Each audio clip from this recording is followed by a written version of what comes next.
자, 루비님께서 보고 계신 이제 주식이 어떤 주식인지 한번 예를 한번 주시겠어요?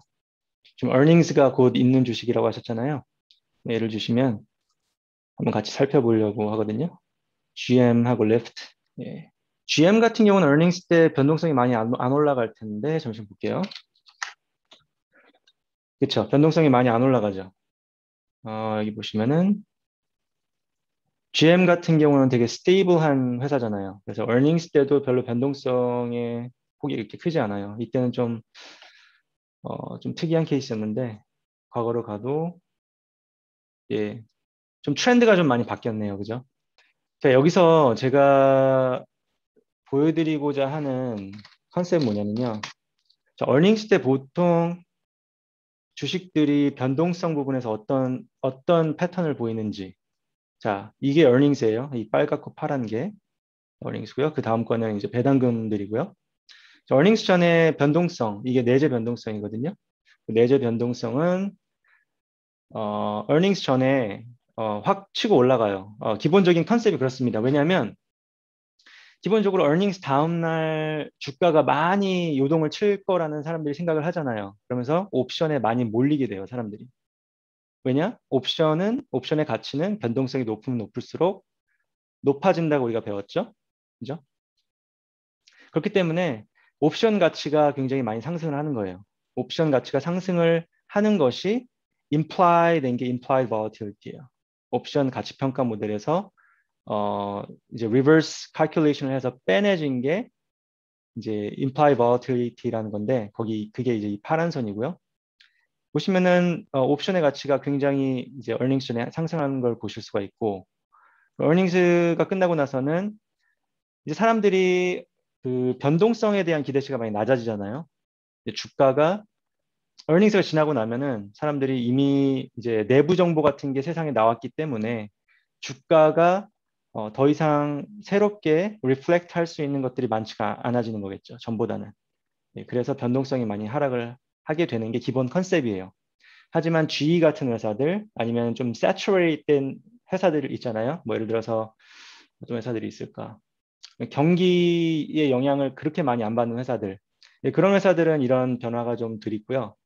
경기에 조금 더 민감한 회사들은 또한 또 여러 가지 이런 이벤트들에 의해서 회사의 주가가 변동치는 약간 이런 회사들은 이런 패턴을 주로 목격을 할 수가 있어요. 자, 그래서 여기서 우리가 이걸 어떻게 이용을 할 수가 있느냐? 제가 전에 글로 설명을 드렸는데 넷플릭스라는 회사를 예를 드렸거든요. 넷플릭스의 패턴을 보시면 earnings 전에 변동성 확 올라가죠. 올라갔다가 바로 다음날 뚝 떨어지죠. 이거를 한번 적어 놓으시면 좋은데 volatility crush라고 그래요. volatility crush. 이게 무슨 뜻이냐면 변동성이 earnings 뒤에 쫙 빠진다는 거예요. 그럼 옵션의 가치가 쫙 빠진다는 거거든요. 보이시죠? 여기 보시면 여기 빠졌고 여기 쭉 빠졌고 이번 earning 때는 넷플릭스가 그 정도까지는 보여주지 않았어요. 자, 그럼 이걸 어떻게 우리가 투자에 이용을 할 수가 있느냐? 여기 좋은 예제가 있네요. earnings가 여기였다가 이 정도까지 차여 올랐다가 다음날 다음날 쭉 빠지죠? 이해되시죠? 이 컨셉. 이해 안 되시면 질문 주셔도 돼요. 채팅창으로 주셔도 되고 말씀으로 주셔도 되고요. 자, 이제 그런 컨셉이 있는데 그러면 변동성이 하락을 할 것이다 라는 가정하에 우리가 어떤 전략을 사용할 수 있냐면 straddle 아니면 strangle short하는 그런 전략들을 사용할 수가 있어요. 자, 제가 간단한 예시를 하나 보여드리면 자, 두 주식 중에서 리프트를 한번 볼까요? 일단 이런 좀 되게 디스팅티브한 패턴을 보여주는 회사를 고르시는 게 낫겠죠. 아무래도. 그렇죠? 근데 보시면 리프트도 사실은 변동성이 막 굉장히 요동을 치지 않아요. earnings 전에 보면. 이 뜻은 earnings 비트라든지 earnings shock이 그렇게 시장이 엄청나게 영향을 과거에 안 미쳤다는 그런 뜻으로도 해석이 될 수 있거든요. 예를 들어서 이때 보면은 그죠? earnings를 약간 미스한 것 같은데 그런데도 마켓이 그렇게 유동을 치지 않았었고 하지만 변동성은 좀 빠졌네요. 그러니까 이런 주식도 나쁘지 않지만 제가 생각하는 변동성이 고평가되어 있는 그런 주식을 찾으시려면 그냥 제 경험상으로 말씀을 드리는 거예요. 이 내재 변동성이라는 것은 현재 옵션의 가격에 내재되어 있는 변동성이잖아요. 옵션의 가격이 보여주는 옵션 투자 시장 거래 참여자들이 생각하는 미래의 변동성을 대변을 하는 거예요. 좀 힘들죠? 이해가 힘드실 텐데. 그리고 이 빨간 선은 historical volatility예요. 이게 무슨 뜻이냐면 과거의 주가 변동들이 있었잖아요. 이거를 그대로 보여주는 변동성. 자, 그러면 지금 현재 옵션 투자에 참여하고 있는 사람들이 보여주는 이 변동성은 굉장히 주관적인 것이겠죠. 예를 들어서 사람들이 내가 생각할 때는 이게 earnings 뒤에 굉장히 많이 주가가 요동을 칠 것 같아. 그랬을 때는 이거 두 개의 괴리가 굉장히 높겠죠.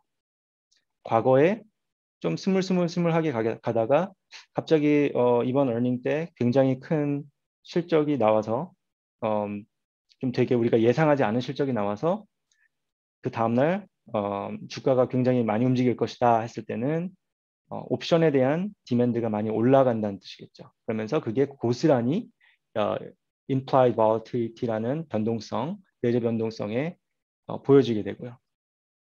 지금 저 같은 경우는 리프트를 그런 투자에 사용하지 않을 것 같아요. 제가 지금 설명을 드리고자 하는 거는 short strangle, short straddle인데 자, 변동성이 예를 들어서 이게 한 200%까지 찼다고 생각을 해봅시다. 200%. 근데 과거 변동성이 한 42%밖에 안 돼요. 여기 이제 보여지는데 이쪽을 한번 보세요. 42 정도 되고 이게 예를 들어서 그냥 가정을 해보자고요.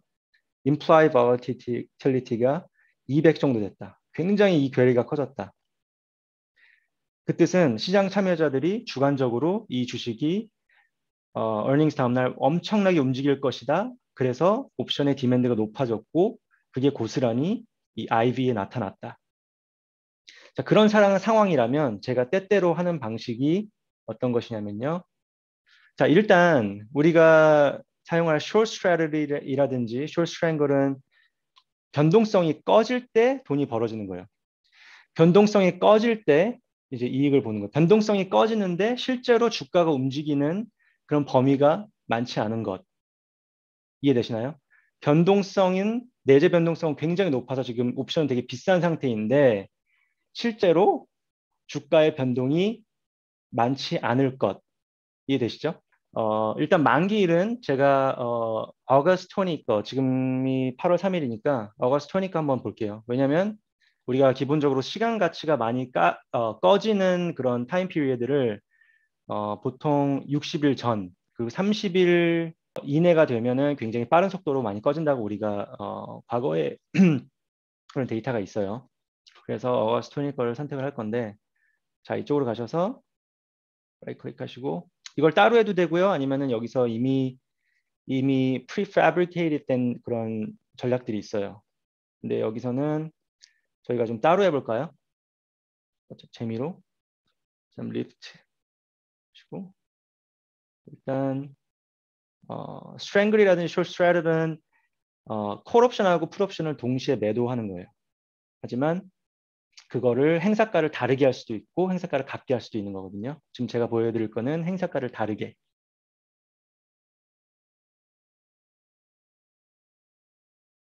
자, 여기 넣어놓고 다시 돌아와서 이거를 자, 두 개를 합성을 하면 좀 잘 보여드릴게요. 두 개를 합성을 하면 이런 그림이 나오죠. 자, 요 그림 제가 전에 몇 번 줌 강의 참여하셨으면 많이 보셨죠? 이런 스타일의 그래프. 그죠? 이 오른쪽은 만기일의 손익. 그래서 이거를 기준으로 위쪽은 내 수익, 이거를 기준으로 아래쪽은 내 손실. 네, 쉽죠? 그리고 이 밑에 거는 주가예요. 지금 현재 주가가 55불 언저리에 있어요. 그죠?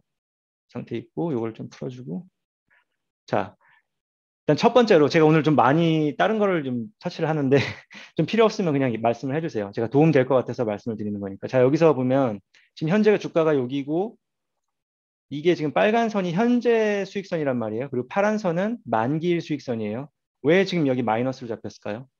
지금 이 두 거래를 엑세큐션을 하면 일단 마이너스부터 시작을 하는 거예요. 왜 그럴까요? 내가 이 거래를 함과 동시에 나는 마이너스로 시작을 하는 거예요.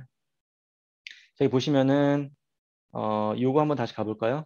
콜옵션 57짜리 이거네요.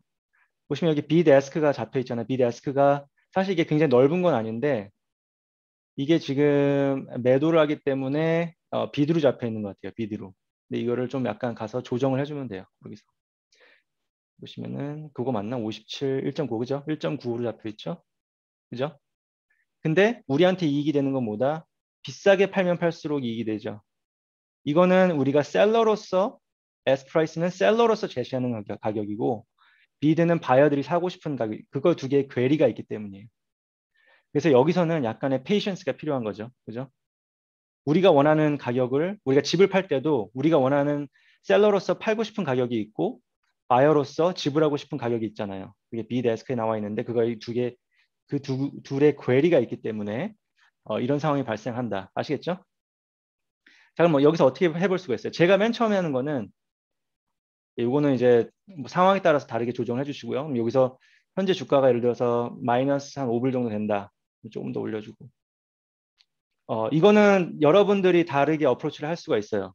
많은 분들이 본인의 트레이딩 스타일에 따라서 다르게 어프로치를 하실 수가 있는데 이게 제가 맨 처음에 하는 방법입니다. 일단 저는 마이너스로는 시작하는 트레이딩은 하기 싫어요. 왜냐면은 그 괴리로 인해서 내가 일부 손실을 보고 시작을 한다? 그런 거는 좋은 트레이딩이 아니라고 생각을 하기 때문에 개인적으로. 하지만 여기서 이런 식으로 이제 트레이드 오더를 넣었을 때는 좀 약간 체결되기까지는 좀 기다리셔야겠죠. 예. 그래서 옵션에서의 리퀴디티도 굉장히 중요한 거예요. 리퀴디티는 이제 한국말로 유동성이라는 건데 유동성이 많은 옵션들은 이 두 사이의 괴리가 굉장히 촘촘합니다. 예를 들어서 가볼까요? SPY. SPY 같은 경우는 그렇죠. 굉장히 촘촘하죠. 여기 보이시죠? 촘촘해요. 여기 오셔도 촘촘하죠. 그죠? 이해되시나요? 그래서 옵션 거래를 하실 때 유동성도 굉장히 중요하다. 좀 얘기가 좀 새길로 빠졌는데 도움이 되실 것 같아서. 자, 그래서 만약에 이제 우리가 영어를 일단 시작을 하고 자, 이 범위가 문제겠죠. 범위. 자, 여기 보시면은 빨간 선 이거는 제가 어떤 글이라든지 강의에서도 아직 설명을 안 드린 부분인데 자, 이게 기본적으로 파란 선이 만기일이 될 때 요 주가 레인지 안에 있으면 우리한테 수익이 나는 거예요. 자, 예를 들면 만기일 때 주가가 53불이다 그럼 수익이 얼마? 400불. 여기 400불 보이시죠? 만기일 때 주가가 45면 손해가 얼마? 약 한 400불. 한 350불 정도 되네요. 여기 파란 선. 그죠? 자, 반대로 주가가 너무 올라가지고 67불이다 했을 때는 손해가 약 한 600불 정도. 여기 파란 선. 그죠? 이런 식으로 되는 거예요. 그게 이제 만기일의 수익선이고 자, 그리고 everyday 손익선이 있어요. 이게 이제 오늘 손익선이거든요. 이 빨간색이.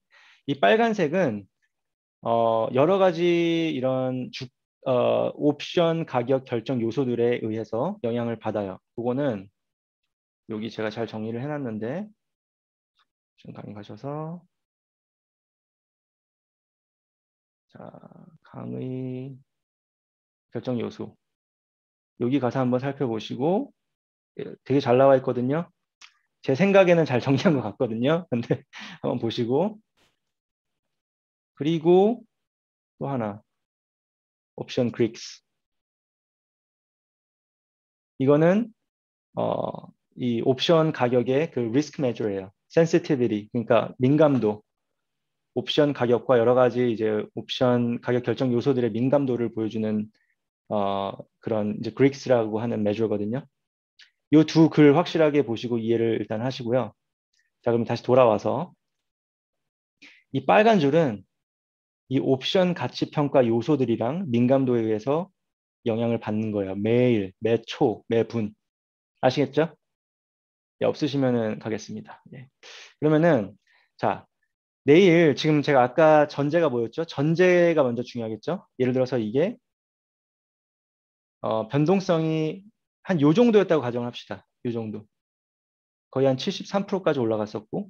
근데 지금은 아직 안 그렇죠? 그러니까 이 주식 같은 경우는 제가 사실 이 전략을 사용하지는 않을 것 같아요. 제 그냥 gut feeling으로 봤을 때는. 근데 만약에 변동성이 이만큼 차 있다. 그래서 어, earnings 다음날 이게 70에서 여기 거의 한 100%, 105%까지 올라갔네요. 105%에서 한 50%까지, 50%가 빠진다. volatility가, 변동성이. 그거를 이제 전제로 하고 한번 보여드릴게요. 자, 간단하게 그냥 설명드릴게요. 브릭스에서 자, 지금 short strangle 매도 전략이죠. 매도 전략. 매도 전략에서는 우리가 세이라 시간이 가면 갈수록 우리한테 이득인가요, 손해인가요? 매도 전략에서. 자, 변동성 같은 경우 변동성이 꺼지면 좋은 거겠죠. 그죠? 여기 보시면은 그래서 데이라는 positive예요. 데이라는 positive. 이거는 어, 시간이 이제 만기일까지의 거리가 줄어듦과 그리고 옵션 프리미엄 가격의 상관관계를 보여주는 민감도거든요. 그럼 하루가 지나갈수록 주가 이 모든 다른 것들이 동일하다는 전제하에 우리 주머니에는 15불씩 들어오는 거예요. 매일마다. 이 매도 전략을 펼쳤을 때. 자, 우리 이 대가는 변동성이 1% 빠질 때마다 변동성이 1% 빠질 때마다 제가 잘못 설명을 드렸네요. 또 헷갈리실까 봐. 우리 이미 프리미엄을 받았죠? 프리미엄을 이미 받았어요. 매도 전략을 함과 동시에. 프리미엄 이미 받았는데 우리가 팔았던 옵션들 있잖아요. 팔았던 옵션들의 가치 자체가 이만큼씩 빠지는 거예요. 그럼 그만큼 우리들한테는 이득이 되겠죠. 매도자로서. 대가 같은 경우는 변동성과 옵션 프리미엄의 상관관계인데 그래서 변동성이 1% 빠질 때마다 우리한텐 한 19불 51 정도의 이득. 자, 그러면은 어떤 상황이 펼쳐지나 봅시다. 자, 마이너스 50. 어떤 상황이 펼쳐지나요? 이게 모든 이런 전제 조건을 동일시한다는 가정하에 변동성만 50% 빠진다는 가정을 한 거예요. 우리의 오늘 수익선이 어디로 가죠? 이게 제가 사용하는 term 중에 공중부양이라고 하거든요. 공중부양. 오늘 수익선이 여기 0에 있다가 갑자기 만기 수익선 가까이로 올라가죠. 변동성이 많이 빠지면 많이 빠질수록 이익이 되는 거예요. 그죠? 자, 근데 여기서 우리가 조심해야 될 부분이 뭐가 있을까요? 다시 원래대로 돌아와서. 자, 원래대로 돌아왔습니다. 만약에 변동성이 안 빠졌어, 많이. 변동성이 안 빠진 상태에서 주가가 지금 당장 59불까지 올라갔다. 그러면 만기까지 기다려서 이 상태로 59불로 주가가 끝났을 때는 이득이죠. 하지만 지금 당장 내 어카운트에서 보이는 손해는 얼마다? 100불. 이해되시나요? 그렇기 때문에 변동성이 빠지는 정도가 주가가 변화하는 정도보다 더 커야 되는 거예요. 이해되세요? 변동성은 빠질 텐데, earnings가 끝나고, 그죠? 빠질 텐데, 그래서 이게 공중부양을 할 텐데, 이 커브 자체에서 중간에서 많이 벗어나면 벗어날수록 나한테 손해잖아요. 그게 이제 offset이 될 텐데, 그 정도의 차이에 의해서 단기적인 수익이 결정이 되는 거예요. 이해되시나요? 매도 전략에서 포인트는 뭐다? 이 세이라로서 먹는 것과 베이가로서 먹는 건데, 자, 변동성 하락, 시간이 감, 이 두 개가 우리한테 수익을 가져다 주는 포인트인데, 이 델타 부분에서 리스크가 있다. 주가가 움직이면 움직일수록 나한테는 안 좋죠. 왜냐면은 만기가 되면 될수록 이 사이 안에 있어야 되는데 거기서 벗어난다는 거잖아요. 중간에서. 그죠? 세이라와 베이가가 나한테 가져다 주는 그런 이점을 이 델타 부분이 먹어치울 수가 있다. 자, 예를 들어서 내일 뭐 변동성이 한 30% 정도 빠졌다고 생각하고 변동성 한 10% 빠졌다고 가정을 해봅시다. 변동성 10% 빠졌어요. 오케이. 우리가 일단 이득을 봤어. 근데 주가가 갑자기 earnings shock을 맞아갖고 갑자기 45불까지 빠졌다고 쳐봅시다. 저번에 핀트레스트가 한번 이랬죠? 핀트레스트가 한번 때려 맞았을 거예요, 걔네가. 어닝스 다음 날에. 한번 볼까요? 핀트레스트.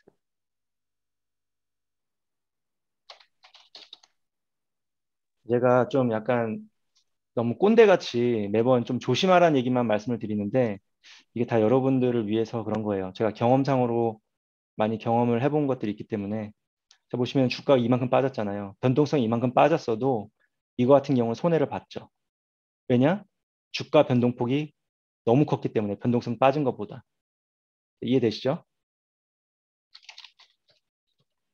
슬립 들어와서. 자, 그게 이제 기본 포인트예요. 만약에 주가가 변동성이 빠지면서 약간 나한테 수익이 왔는데, 단기적인, 그죠? 단기적인 수익이 왔는데, 주가가 너무 많이 움직여서 나한테 큰 손해를 올 수 있다. 이게 내가 원하는 쪽에서 멀어지면 멀어질수록 내가 몸소 느끼게 되는 손실분이 굉장히 높아진다. 이렇게 이해를 해주시고요.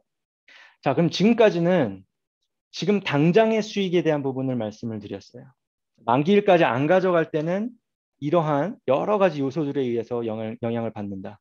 변동성, 남은 시간, 이자율, 배당, 그죠? 그리고 주가의 움직임. 굉장히 많죠. 그죠? 자, 그럼 이번에는 우리가 만기일까지 가져간다는 가정을 해볼게요. 만기일까지 가져간다는 가정. 자, 그러면 일단 implied volatility가 우리한테 지금 보여주는 probability를 한번 봅시다. probability. 여기가 손익분기점이죠. 자, 똑같은 그래프를 그리는데 자, 이게 short put, 여기가 short call이에요. 그죠? put 매도,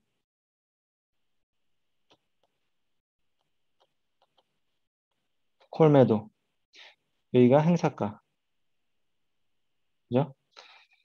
근데 이 그래프가 아까 저기 뭐야 우리가 TD 어메리트레이드에서 보여드렸던 것처럼 위로 가는 이유가 뭐다? 자, 그 이유는 우리가 프리미엄을 받았잖아요. 여기는 P&L이잖아요. 이익 손해, 그죠? 만기일 때 프리미엄 받은 만큼 이게 올라가는 거예요. 여기. 그래서 그래프가 이렇게 되는 겁니다. 그래서 우리가 이 전략을 했을 때 가장 많이 먹을 수 있는 돈은 뭐다? 우리한테 베스트 케이스 시나리오는 뭐예요? 여기서.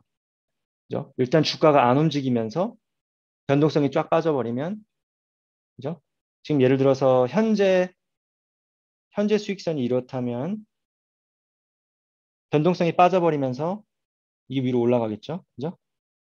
그 주가가 안 움직이는 거예요. 최대한. 그러면은 내일 당장 이렇게 되고요. 자, 여기 지금 probability 보이시죠? probability. 자, 지금 여기 보시면은 33 더하기 28하면 뭐죠? 60%. 자, 성공할 확률이 일단 50% 이상이에요. 그죠? 일단 그건 좋은 거고. 자, 그리고 60% 정도 돼도 우리가 믿을 수 없죠. 전략은. 근데 저 같은 경우는 사실 욕심을 줄이느냐 아니면은 내가 좀 홈런을 치느냐 좀 그 컨셉이 다시 나오는데 사실 옵션에서 롱런 하시려면요 좀 리얼리스틱 하셔야 돼요. 일단 이 매도 전략은 되게 위험하잖아요. 그죠? 보시면은 손해가 한도 끝도 없이 갈 수가 있어요. 이 부분을 먼저 생각하시라는 거예요. 그래서 저 같은 경우는 이 범위를 내가 수익이 날 수 있는 범위 자체를 더 벌립니다. 저 같은 경우 그래요. 이제 이거는 어, 본인의 리스크 터러런스랑 이런 것들에 의해서 다 좌지우지가 되겠죠. 저 같은 경우는 더 벌려요. 그래서 50. 자, 그럼 일단 손익분기점이 더 내려왔고 또 올라갔고 그러면 일단 이론적인 수익 성공률이 거의 한 75%까지 왔어요. 이 정도면 사실 나쁘지 않고 저 같은 경우는 다시 말씀을 드리지만 더 벌립니다. 네, 근데 이렇게 많이 벌렸을 때는 더 외가격으로 갔다는 뜻이잖아요. 그러면은 옵션의 가치가 더 싸지겠죠. 예, 내가 받을 수 있는 프리미엄 자체가 확 줄어들어요. 자, 많이 줄었죠. 아까 거의 한 400불까지 갔다가. 그죠? 그렇지만 이거를 수익률로 생각을 해보시면 거의 지금 계산을 해볼 수는 없지만 한 1%에서 1.5% 많으면 한 3%까지 나와요. 이 정도로 벌리셔도. 3% 이상 나올 거예요. 근데 우리가 3%가 얼마 안 된다고 하시지만 우리가 지금 이 투자 기간이 몇 정도 되죠? 며칠이죠? 지금 우리가 8월 20일 보고 있잖아요. 그죠? 한 달도 안 돼서 그렇게 수익이 나는 거예요. 그렇게 생각을 하시라는 거예요. 그렇게 생각하시면 단돈 여기서 200불 버시더라도 그건 나한테 내가 투자금 대비 그리고 기간 대비해서 굉장히 큰 수익을 가져다 주는 거다. 자, 이런 성공률을 갖고 만기까지 끝까지 가져간다는 가정하에 주가가 이 상태 안에만 있으면 수익이 나는 거예요. 자, 만기까지 가면 갈수록 이 빨간 선이 점점 어떻게 될 것 같아요? 어떤 형식으로 변할 것 같습니까? 위로, 그죠? 네, 잘 맞춰주셨네요. 이게 점점 시간이 가면 갈수록 만기 수익선에 합쳐지는 거예요. 아시겠죠? 그럼으로 인해서 만약에 만기 때 주식이 59불이 됐다 했을 때는 수익이 아직도 200 몇 불, 그죠? 만기 때 주식이 61%라고 1달러라고 했을 때는 아직도 수익이 30불. 여긴 손익분기점. 그리고 그 이후부터는 손실. 이렇게 되는 겁니다. 아시겠죠?